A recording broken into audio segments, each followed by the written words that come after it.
80% of men are eliminated right from the start. There's a cold truth most men don't want to hear but can't deny.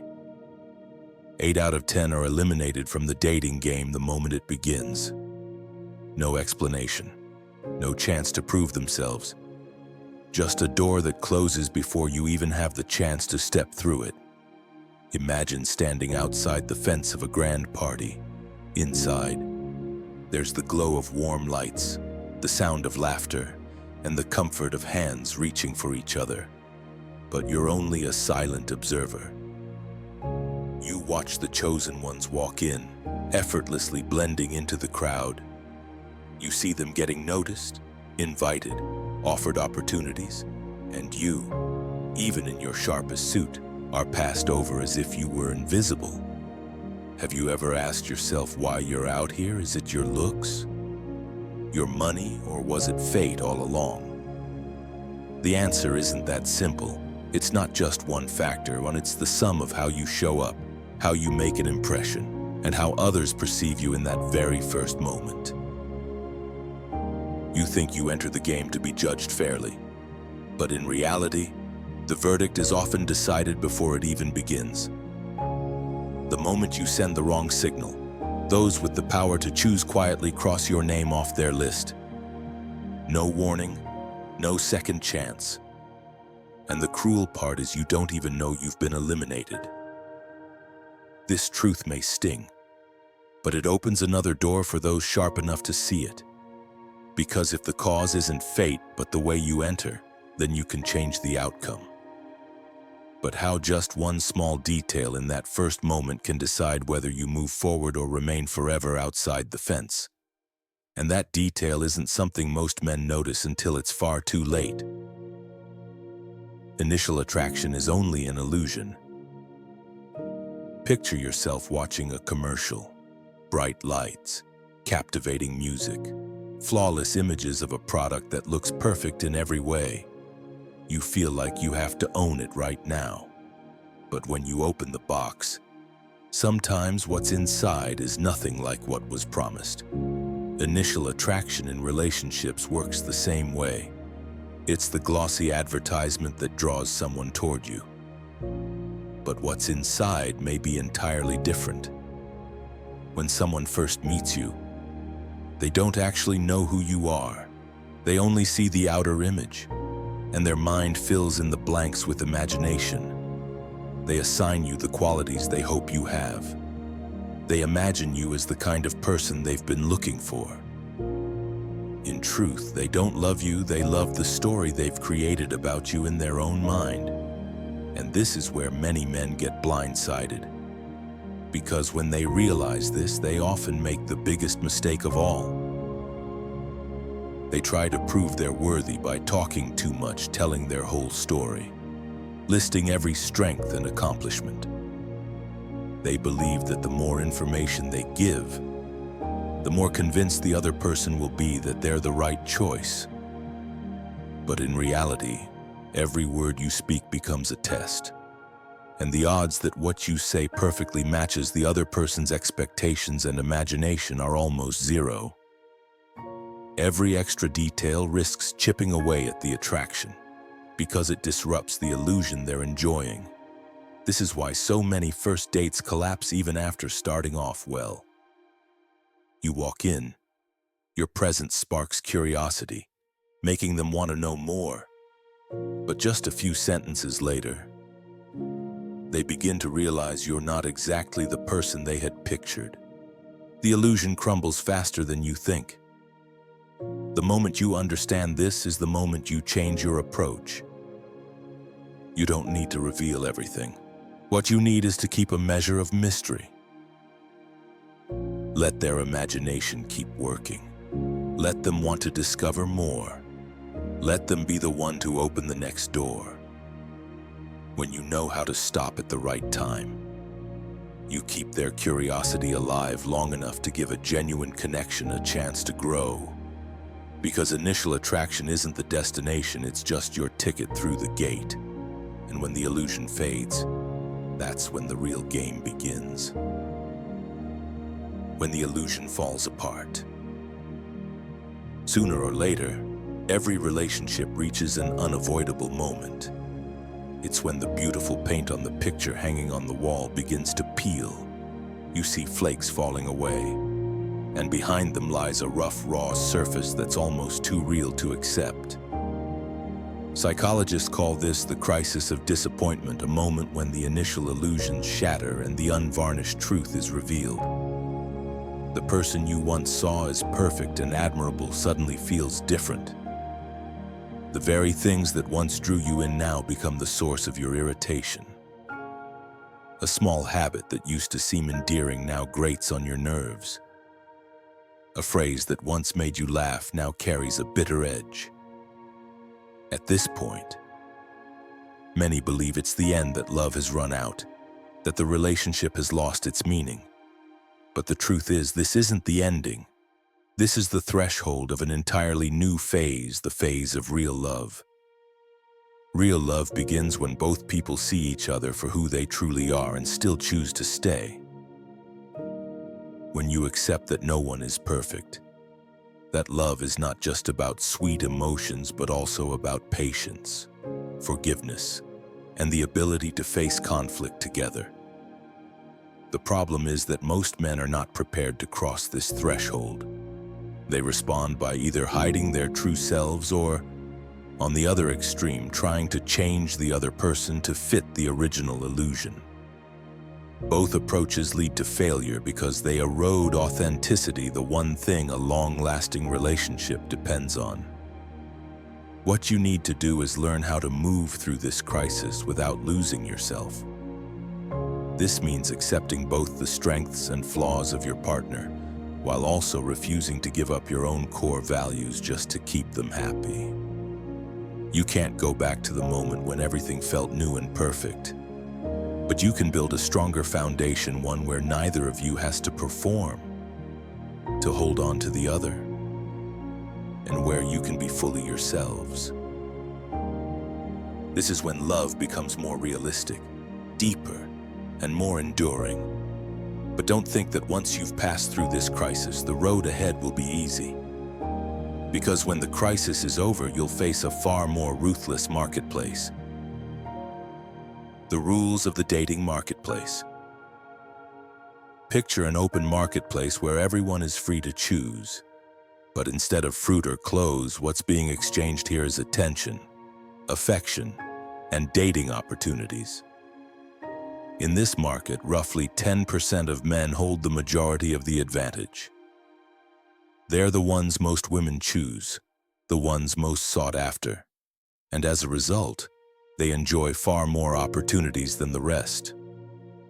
This leaves the other 80% of men competing fiercely for the few remaining chances. Many look at this and call it unfair. But if you look deeper, you'll see it's simply a natural outcome of how humans choose partners. In the animal world, the same pattern appears. Elephant seals, wild horses, and many other species have a dynamic where one dominant male mates with most of the females, leaving the others with little to no chance. Humans, even in the modern world, carry the same instinct for selective pairing. When given the freedom to choose, women tend to gravitate toward the men they perceive as the best within their reach. The key is that best doesn't just mean physical looks or money. It's the sum of many factors: personal charisma, leadership ability, confidence, social skills, and signals that a man holds high value in the eyes of others. If you don't have enough of these traits or don't know how to project them, you become nearly invisible in this market. This truth can be hard to swallow, but it's also an opportunity to wake up. If this is a natural outcome, then the solution isn't to complain about unfairness. It's to build your own value. Value here isn't just what you have, but how you communicate it to the world. A man might have great potential, but if he doesn't know how to show it, the market won't notice him. On the other hand, another man may not be exceptional in every way, yet he knows how to send strong signals of his value. Building value isn't a quick project. It takes discipline, consistency, and a clear vision of the man you want to become. You need to develop your skills, health, presence, network, and ability to connect with people. When your value is clear and undeniable, you'll gradually move out of the passive 80% and into the group of men who get to choose. But to truly make this shift, you must understand one critical principle. In the dating marketplace, what's being exchanged isn't just feelings or attraction. There's a specific currency that drives every decision. And if you want to change your position, you must understand exactly what that currency is. Value is the currency of relationships. In every relationship, each person steps in carrying their own merchandise. It's not a physical product, it's value. You bring something the other person needs. They bring something you're missing. The dating marketplace runs on this invisible currency. Once you understand this truth, you stop blaming unfairness and start learning how to trade more wisely with the value you have. Value is not just money or looks. It's the sum of your abilities, qualities, and the signals you send when you show up in front of others. There are core value groups that always matter: sexual attractiveness, a sense of safety and stability, excitement and adventure, emotional support and understanding, and the ability to build and nurture a family. No one can maximize all categories at once. You need to pick a few as your sharpest points of strength, while maintaining a functional level in the others so you don't leave dangerous gaps. Here lies the moment of truth. Not having enough value doesn't necessarily mean failure. Having the wrong value at the wrong time, that's what causes a collapse. You might be funny, charming, and great at bringing positive energy in the early stage.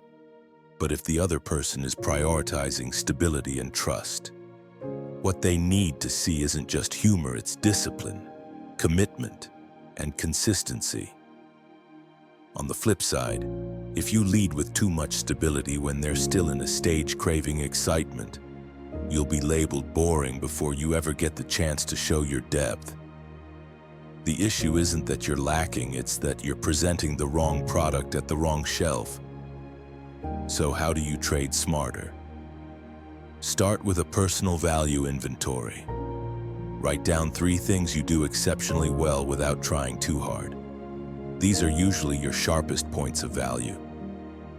Then list 3 things you could upgrade within the next 3 months with consistent effort. This is your fast growth zone. Growth. Finally, identify 3 gaps that could get you eliminated instantly, such as poor communication, lack of cleanliness, or poor emotional control. Closing these gaps alone will change your odds dramatically. Next comes reading the needs of the person in front of you. Don't guess, observe. Listen to how they talk about time, plans, and priorities. Someone who talks often about long-term goals usually values security and discipline. Someone who speaks about experiences, art, and travel tends to prioritize novelty and emotional vibrancy. Someone who mentions family and children frequently is likely looking for nurturing and cooperation. Once you read their dominant need, your job is to adjust how you present your value. This isn't about acting, it's about choosing the right angle to show. Signals are the bridge between internal value and external perception. You might have value, but if you send the wrong signals, it's as if you don't have it at all. Strong signals aren't loud, they're subtle and consistent. They show in punctuality, keeping promises, making eye contact that listens, a confident posture, tidy clothing, and speaking slowly with clarity. These behaviors, repeated over time, make it clear this isn't a temporary effort. Weak signals are empty claims, bragging or trying to impress with unnecessary details. Every extra irrelevant detail can chip away at the positive illusion of the early stage and push you back to square one. Pricing your value is also an art. You don't need to sell yourself cheap to be chosen. But overselling before your signals are strong enough can also drive people away. Use a gradual value-revealing strategy. On the first meeting, show self-sufficiency. The next time, demonstrate discipline and stability. Then bring in your ability to create positive emotions. Later, reveal how you handle disagreements and resolve conflict. Each meeting adds a puzzle piece to the picture. No speech is required. Just let your value speak for itself. A practical roadmap can start today. Discipline your body for better stamina and presence. Upgrade your communication by being concise, focused, and knowing when to stop. Build order into your life by keeping your space tidy, managing your schedule, and tracking progress. Expand your quality network through selective activities like skill workshops, sports clubs, or volunteering. These steps may not be flashy, but they consistently signal that you're a man with standards and a value system that's actively in motion.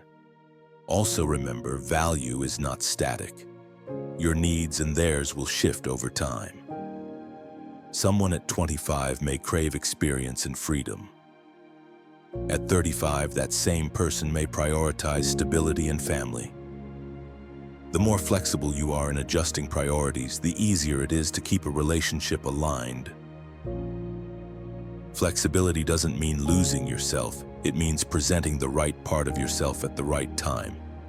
If you failed before, don't rush to conclude you're not good enough. Ask yourself 3 key questions. Have I clearly identified my strongest value points? Have I accurately read the other person's dominant needs? Have I sent consistent signals long enough for them to truly feel my value when those answers become clear? Your position in the marketplace begins to shift, not because of luck, but because of a value strategy that works day after day. And here's a common counter-argument. If value is the currency of relationships, then building enough of it should guarantee happiness. Unfortunately, reality isn't that simple. Because even when your value is strong enough, there's still a paradox that can destroy every plan you've built. The paradox between stability and passion. In long-term love, there's a paradox that quietly exists and has ended more relationships than people realize. It's the constant tug-of-war between safety and novelty. Humans need stability to feel secure, but they also need fresh sparks to keep the heart beating fast. When a relationship is new, everything feels exciting. Every message, every touch, every conversation carries the thrill of discovery. But as time passes, novelty is slowly replaced by routine. Routine brings comfort, but if you don't know how to keep the flame alive, it also erodes passion. The problem is that men often get stuck at one of 2 extremes. They either become too much of a safe harbor, losing the magnetism that first attracted their partner, or they stay in the role of the adventurer, making it hard for the other person to feel trust and security. Maintaining both at once is difficult, but not impossible. The key is to understand that stability doesn't have to mean stillness, and passion doesn't have to mean chaos. You can be a solid anchor and still be the source of excitement. One of the most effective ways to sustain passion is through novelty, bringing newness into the relationship. This can come from traveling together, trying activities neither of you has done before, or even changing your living environment temporarily. But novelty isn't only external. It can also come from how you and your partner rediscover each other through role play, experimenting with different scenarios to break out of the daily loop. When you see each other from a new perspective, attraction is rekindled. Sometimes novelty doesn't come from doing more, but from doing less. Distance, when used intentionally, can be one of the most powerful catalysts for passion. When you're not together all the time, each reunion feels like the start of a new chapter. People often say out of sight, out of mind, but in reality, for relationships built on trust, time apart can make closeness even stronger. Distance creates anticipation, and that anticipation makes every shared moment more valuable. This may sound counter to the common advice of always spending as much time together as possible. But the truth is, too much time together can kill curiosity and the desire to explore each other. You don't need to disappear completely, just maintain some personal space and experiences of your own, so that each time you come back, you bring new stories, new energy. This not only keeps attraction alive, but also allows the relationship to grow in a healthy way, where both people continue to develop individually. And if distance is such a necessary part of keeping passion alive, it leads to the next question. Is monogamy truly a natural instinct for humans? Is monogamy an instinct or a strategy? For decades, we've been taught that monogamy, absolute exclusivity, is the moral gold standard in love. But from a biological and evolutionary perspective, the truth is more complicated. Humans are monogamous-ish. We tend to pair up one-to-one for meaningful stretches of time, but not as an absolute, lifelong, hardwired instinct. Across history, human societies have practiced a range of bonding models. Some communities sustained long-term monogamy. Others normalized multiple concurrent partnerships. At its core, monogamy isn't simply about morality or right and wrong. It's a survival strategy for the group. When a society enforces strict one-to-one pairing, opportunities to partner are distributed more evenly. Tensions are reduced, and stability increases. This especially benefits men lower in the dating hierarchy, because it preserves their chances to form families and pass on their lineage. Here's the moment of truth. Monogamy didn't arise purely out of romantic love. It's a social structure designed to balance interests and limit conflict. That doesn't strip it of value. It clarifies why it exists and how it works. And once you see that, you realize monogamy remains durable only when both people actively agree on boundaries and make those commitments explicit from the start. The challenge is that faithfulness doesn't mean the same thing to everyone. For some, emotionally intimate conversations with someone else already cross the line. For others, anything short of physical contact is acceptable. That's why negotiating boundaries early isn't just helpful, it's essential. You and your partner need to define what is acceptable and what is off-limits. Those boundaries should be built on mutual respect and aligned with your shared value system. Even with clear boundaries, monogamy faces a new headwind. An outside force is quietly eroding this strategy by dissolving the mystery and distance that once helped keep passion alive. That force is technology. Mystery is the fire of attraction. Attraction isn't just about looks or words. A vital part of it is mystery, the quality that makes someone want to keep exploring, to know more, to stay longer in search of answers. When you remain a little mysterious, you're like a book that hasn't been finished. With every page turned, the other person discovers something new. That feeling of not knowing it all creates curiosity, and curiosity is the spark that feeds passion. The opposite is also true. When you become too predictable, every page gets skimmed too quickly, and there's nothing left to discover. Attraction fades not because you've changed, but because they believe they already know everything about you. Here's the moment of truth many people miss: sharing everything doesn't make you more valued.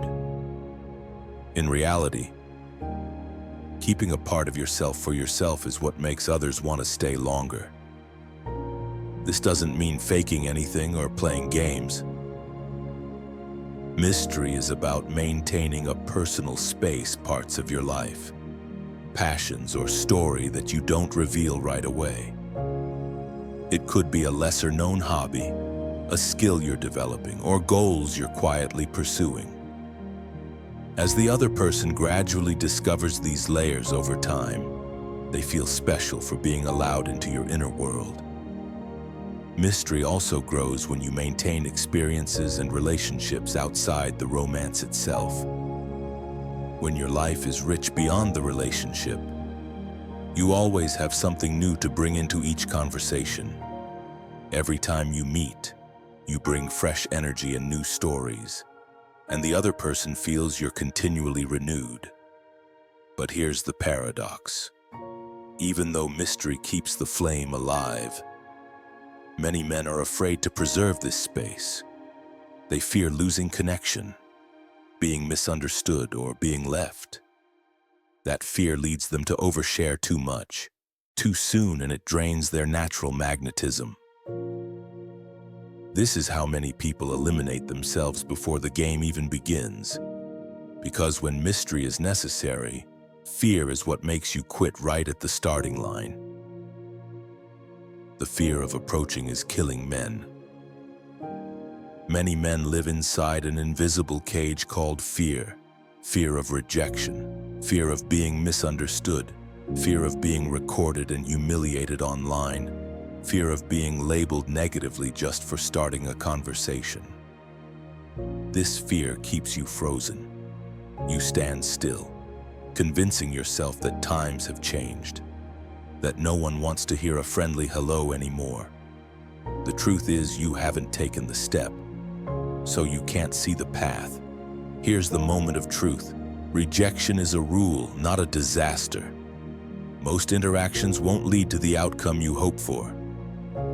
That says nothing about your worth. It only reflects the natural probabilities of the game. Every rejection is a small measurement, a chance to adjust your approach, tone, body language, and timing. The man who treats rejection as data grows quickly. The one who treats it as a verdict locks himself in forever. Start changing with a simple goal: not to get a phone number, not to secure a date, but to leave a positive impression regardless of the outcome. A clear, polite greeting, a short opening line that relates to the context, a modest smile, eye contact that listens. If the other person isn't interested, thank them for their time and exit cleanly. If they want to continue, share a few meaningful exchanges, then close the conversation before it drags. Leave when the energy is still positive. That's how you plant a seed for the next encounter. To do this well, you need a process, not just inspiration. Choose safe times and environments: bookstores, sports venues, skill workshops. Set small daily and weekly targets. Aim for 3 natural approaches a day. Each week, jot down what went well and what could improve. Focus on 3 controllable elements, open in 1 sentence. Frame the conversation with an open-ended but non-intrusive question, and close with a light, clear ending. Small discipline creates big confidence. Pressure reduction techniques are equally important. Instead of seeing this as a make or break challenge, view it as social breathing practice. Before approaching, take a few slow breaths to settle your diaphragm. Drop your shoulders, open your chest, plant your feet firmly. Speak at a measured pace. Pause intentionally to let your mind process. If you feel nervous, admit it with a smile. This honesty often warms the atmosphere faster than any trick. Boundaries and respect are safety rails for both sides. Don't touch without clear signals. Don't block someone's path. Don't follow them. If they indicate they want to end the conversation, stop immediately. Politeness isn't just etiquette, it's the armor that protects your dignity. When you hold high standards, even rejection stays clean and light. Over time, your personal reputation quietly grows.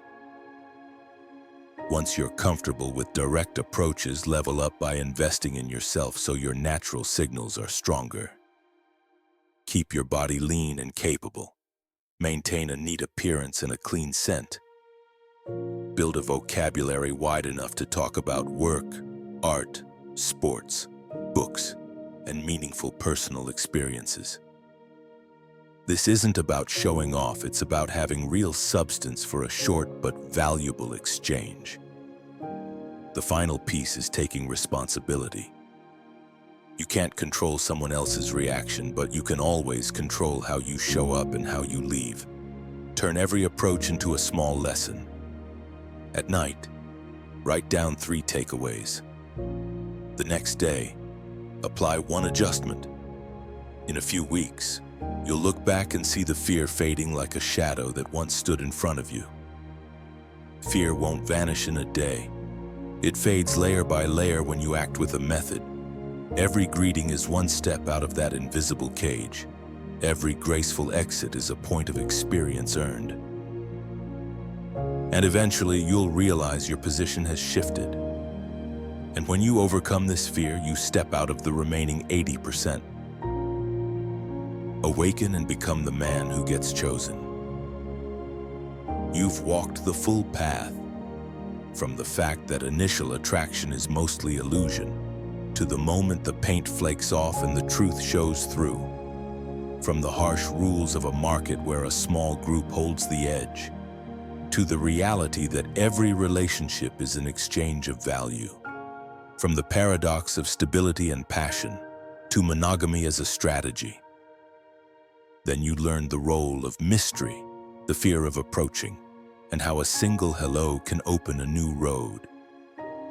This journey isn't meant to comfort or condemn. It's a mirror that lets you see yourself clearly, no sugarcoating, no distortion.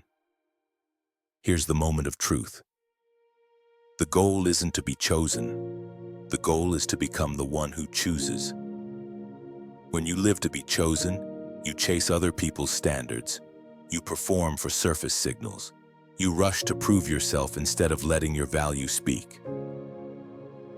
When you become the one who chooses, you set your own standards. You build a clear value system. You pick a rhythm that fits your life, and you stop being pulled around by the market's randomness. You steer the direction. You're not just a passenger. To do that, you need 3 pillars. First, sustainable value. Real value doesn't vanish when you're quiet. It shows up in a strong body, accumulated knowledge, life skills, work capability, and reliability.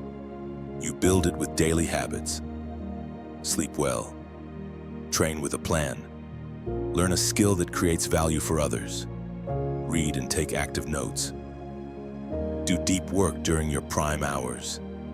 Each habit is a brick. Years of bricks become a foundation. Second, personal discipline. Discipline is the operating system of your value. Without it, value is just an idea.